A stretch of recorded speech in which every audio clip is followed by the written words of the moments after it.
This is my bike. We all probably have one or have ridden one.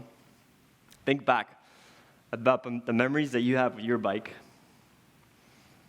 Maybe you remember the first day ditching training wheels, rolling down the street, wobbling a little maybe, but having all your friends and family there to cheer you on. Maybe you remember a few falls too. I've had 8 with this one. But also the people who were there to coach you and pick you back up. I, for one, won't forget the look on my parents' face when I learned to ride a bike. Suddenly, the kid who used to run out the door in his diaper now had a means to go 3 times faster. Our bicycles are vivid waypoints towards growth, independence, and adventure. I have a special bond with this bicycle.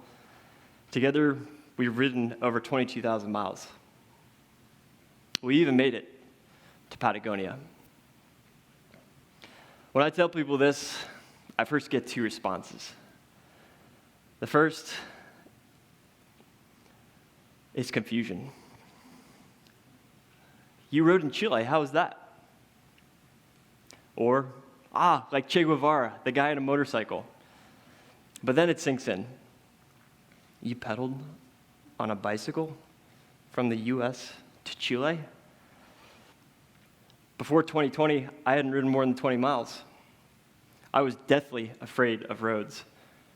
I was a runner through and through. Plus, these spandex shorts.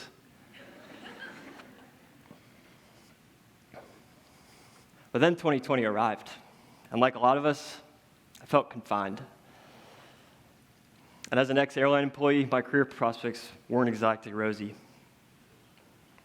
My wings were clipped. Literally, I was grounded, living in my parents' basement, unemployed. And then one day, I looked in the mirror, and looking back at me, there was a disgusting, grizzly beard. And that was before I got dumped. Compounding this was the loss of 2 friends to suicide in late 2019. I had so many unanswered questions. And as a gay man, I was left wondering, what more could be done? My bicycle turned into the perfect escape pod, a means for coping, for contemplating, and for restoring some of that childhood joy just for getting outdoors. 20 miles, 40 miles, 60 miles. New trails, new parks, new views, speed, sweat, endurance. I was hooked. About this time, I heard a podcast about a guy who walked across the country, and I had a pang of excitement. What about doing it on a bike? 2 weeks later, I dipped my toes in the Pacific Ocean, and I kicked off east. I rode over the Rockies, the Ozarks, through wide open farmland, gorgeous countryside. Along the way, I realized that my emotions and my experience were actually not all that unique. This is a profound time of upheaval in America, of people losing loved ones far too early, of jobs disintegrating, and the anxieties of being stuck indoors with an impending election. This is especially acute in the LGBTQ community. Along the way, I met Patty, Chris, Edwin, Thomas, and hundreds more who reached out, sharing stories of coming out or trying to come out, but also of remarkable persistence. So as I crossed Hoosier Pass at 11,000 feet in Colorado, I decided I would dedicate my ride to the Trevor Project, an LGBTQ youth suicide prevention nonprofit. 100 miles, 150 miles, 220 miles in one day. Suddenly, the thrill of pushing faster and further carried far more significance. So when I got to Virginia and touched down in the Atlantic Ocean, I decided to continue. I rolled down to Key West, and standing at the 90 miles to Havana border buoy under the sun, devoured 3 massive Dairy Queen blizzards, and on a sugar rush decided to continue. Alabama, Mississippi, Louisiana, Texas. I broke out my passport and crossed into Mexico. I rode and I rode and I rode south until there really was no more road.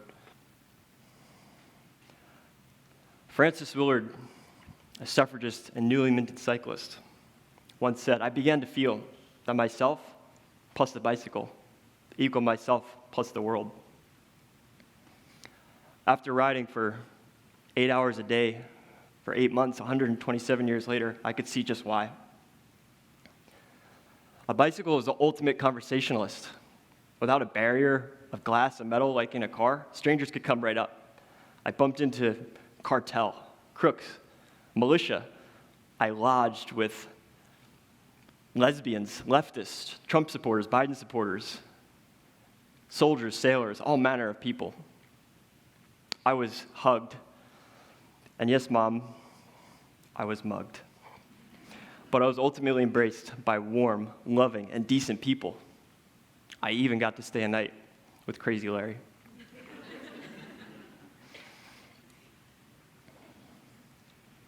A bicycle also reminds us what's important. When you're traveling on one, there's not much space.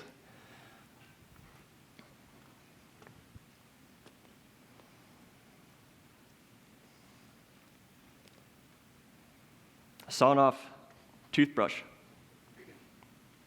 One dollhouse smidgen of toothpaste.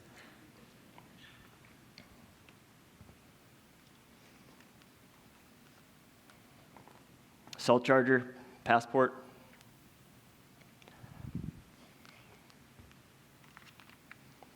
And one single pair of underwear, which I will quickly put away. We might also take for granted the speed at which we zip around. Airplanes, cars, we're flying.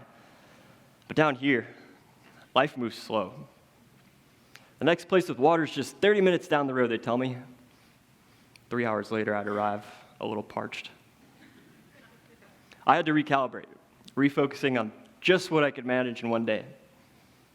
I never zoomed out on my navigation map beyond one day's ride, which sometimes made these infinite horizons where the sky meets the road and the scale of one landmass that stretches from pole to pole became apparent. But each horizon did end. And at the end was life and sustenance, music, sometimes dancing, and some pretty mean tacos. A bicycle is also a fierce advocate. All told, I raised $1 for each of the 17,000 miles that I rode. Money that will go towards the Trevor Project as I hire staff to man and operate their crisis hotline overnight. A small measure of justice for my friends who no longer had a voice.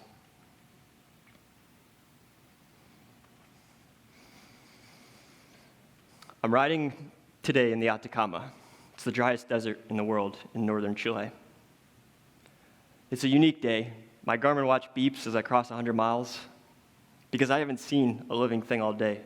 No person, no plane, no bird, no bug.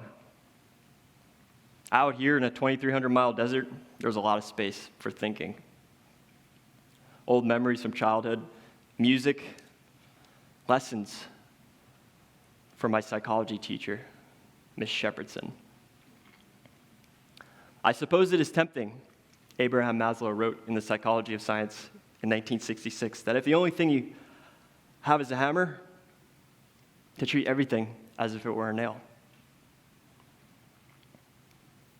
Today, on this day, I realized this contraption of rubber and steel, this was way more than a means for getting from A to B, way more than an inanimate object.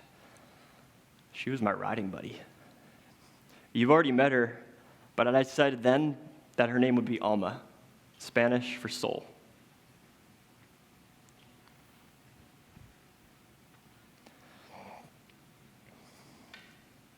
Reform often advances most rapidly by indirection, Frances Willard continued in her book, A Wheel Within a Wheel.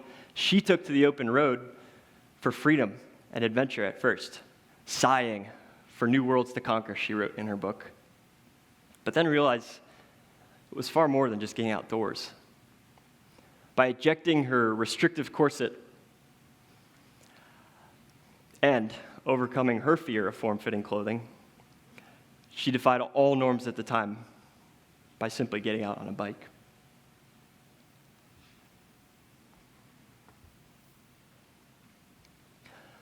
When we think about purpose, sometimes we think it involves some grand master plan. But what if it was as simple as going for a bike ride? What if purpose involved staying zoomed in and steering towards what felt right today? What if you had the tools for impact and to enact change right inside your garage? Purpose to me means living authentically with hope, persistence, and one pair of underwear. I hope you find your horizon and never stop pedaling towards it. Thank you.